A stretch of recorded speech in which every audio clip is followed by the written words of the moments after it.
The year was 2020.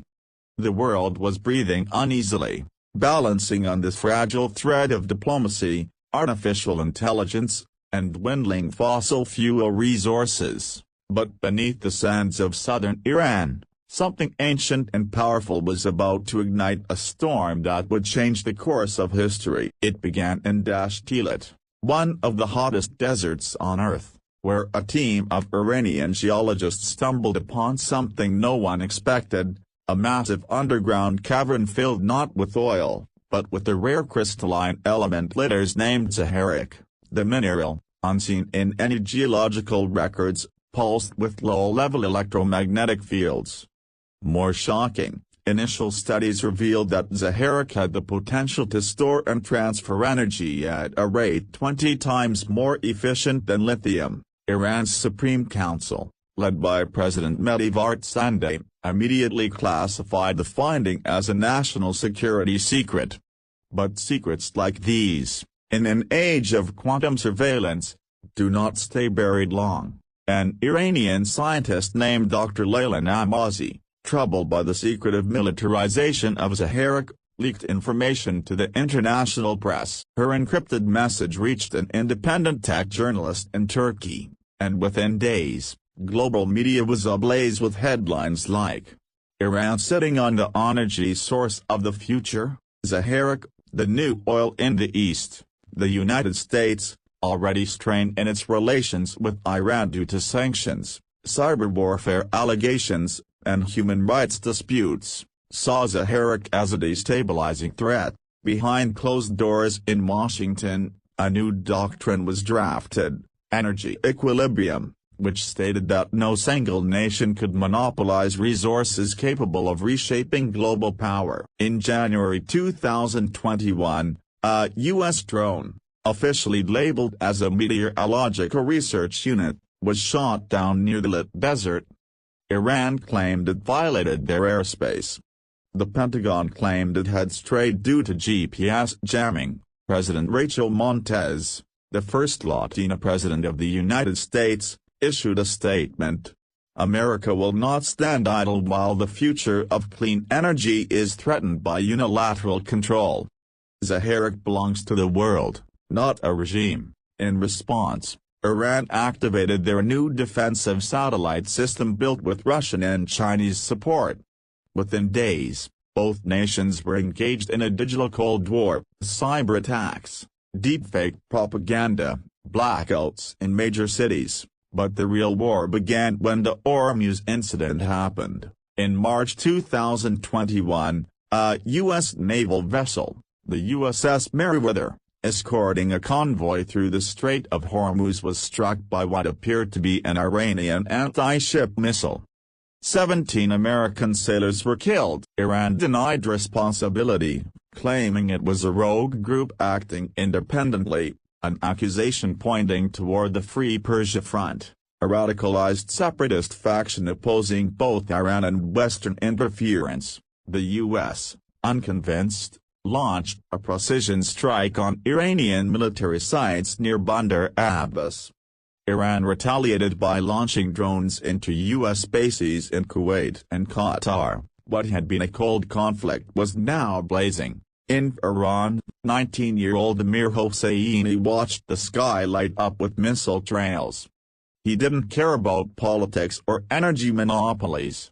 He cared about his younger sister who was diabetic and now couldn't access insulin due to medical supply blockades. He joined a growing movement of civilians using the encrypted app Sabsnet to form human corridors to deliver supplies through back channels. In New York, Maya Delgado, a Colombian-American software engineer at a defense contractor, discovered that her company's eye-targeting system had mistakenly flagged a civilian convoy in Isfahan as a missile battery. Her refusal to remain silent cost her her job, but not her conscience. She became one of the loudest voices in a growing American protest movement. The war, already controversial, began to face opposition not just globally, but internally, by the very citizens of the warring nations. In August 2032, a group of international scientists, led by Nobel laureate Dr. Eric Watanabe, managed to get access to a Zaharik sample via a smuggled route.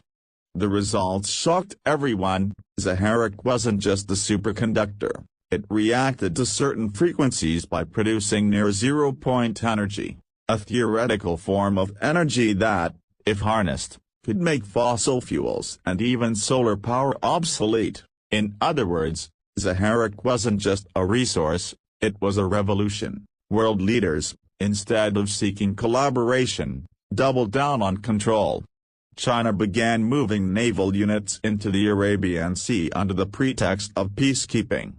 Israel conducted covert strikes on Zaharik transport routes. Russia sent volunteer contractors to aid Iranian forces. The world stood at the precipice of World War III. In October 2021, a joint team of whistleblowers, peace activists, and former soldiers from both countries released thousands of documents exposing the manipulation behind the war, fabricated threats, private energy interests, and how Zaharik had been hidden from the UN. The most damning leak showed that the Hormuz incident had not been orchestrated by Iran at all, but by a private energy conglomerate based in Switzerland, seeking to inflate Zaharik's value by triggering war. The revelation shocked the world. Mass protests erupted in Washington, Iran, Berlin, Mumbai, and Buenos Aires. Soldiers began refusing orders.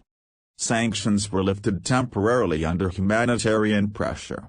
And in Geneva, the Zaharik Accords were proposed. The accords, pushed forward by a coalition of smaller nations, like Norway, Ghana, and Chile, demanded that Zaharik be placed under a Global Energy Stewardship Agency, JSA, similar to the International Atomic Energy Agency. Iran, after the death of President Varsand in a suspicious car bombing, saw a transitional government emerge led by a moderate reformer, Dr. Nazanin Afshari. Under her leadership, Iran agreed to join JSA, but only if the U.S. and its allies withdrew troops and ended economic strangulation. After months of negotiation, a historic agreement was signed in March 2021. Zaharik would be mined and distributed globally, with 40% of profits going to renewable energy development in the Global South. The war ended. The soldiers went home. But the scars remained. In the ruins of Yazd, Amir planted a tree where a missile had once cratered his neighborhood. In Brooklyn, Maya started a foundation to teach ethical AI programming, and somewhere in Switzerland, the rogue executives who started the war vanished, their offshore accounts untouched. But Zaharik changed the world. By 2024, Zaharik-powered generators replaced fossil fuel plants in over 40 countries. Electric aircraft became mainstream. Poverty declined as clean energy reached remote corners of the globe, and yet, the shadow of 2030